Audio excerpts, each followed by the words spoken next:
এখন বাজে ঘড়িতে একটা, দুপুরই বেরিয়ে গেলাম। হ্যালো ফ্রেন্ড, সীমা দাস ব্লগে তোমাদের সবাইকে স্বাগত জানাই। এখন যাচ্ছি আমরা ছোটো ননদের বাড়িতে। আসলে কি বলো তো, ছোটো নন্দার একটু অসুস্থ ছিল, এখন অনেকটাই ভালো হয়ে গেছে।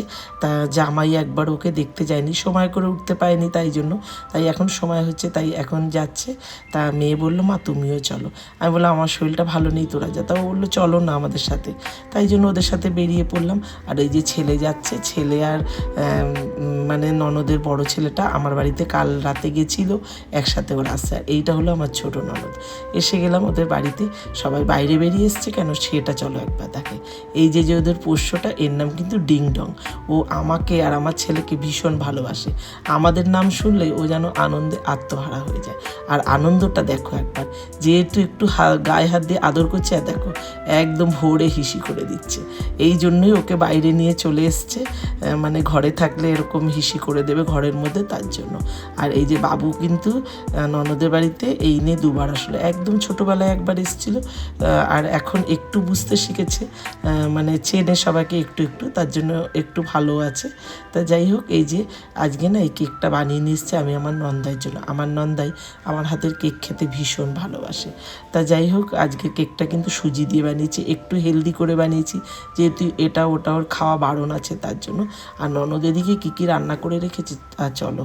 তা আমরা একটু অনেক বেলাতেই আসলাম, রাস্তায় অনেকটা জ্যাম ছিল। তা এদিকে বাবুর জন্য সবজি দিয়ে পাবদা মাছ রান্না করেছে, চিংড়ি মাছ দিয়ে পটল আলুর তরকারি করেছে। আর এখানে আমি বানিয়ে নিয়ে এসেছিলাম আমের চাটনি আর আচারি পটল। এগুলো আবার আমার ননদ খেতে ভীষণ ভালোবাসে, তাই ওর জন্য আমি বানিয়ে নিয়ে এসেছি। আর এখানে বেগুন ভাজা করেছে, দেশি চিকেন রান্না করেছে, আর ডাল, মুসুরির ডাল বানিয়েছিল টমেটো পেঁয়াজ রসুন দিয়ে। রান্নাবান্না বেশ ভালোই ছিল। আর আমরা যখন বাড়ির থেকে সবাই একসাথে আসি, তখন না চেষ্টা করি আমি একটু আগে আগে আসার, কেননা একটু ননদের হাতে হাতে করার জন্য। ও আমাদের একদমই ছোট্ট ননদ, অনেকটাই ছোট আমাদের থেকে, তাই ভীষণ খারাপ লাগে একাই যদিও সবটা করে। তবে ওই যে বললাম আমার শরীরটা একটু ভালো ছিল না, তো তাই জন্য আসতে পারিনি।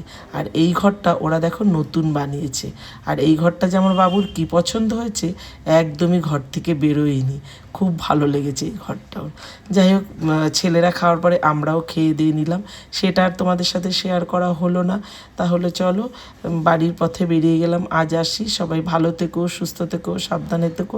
আর যদি ভিডিওটা ভালো থাকে প্লিজ লাইক শেয়ার করে দিও, চ্যানেলটিকে সাবস্ক্রাইব করে দিও, ফেসবুক থেকে দেখলে পেজটিকে ফলো করে আমার পাশে থেকো।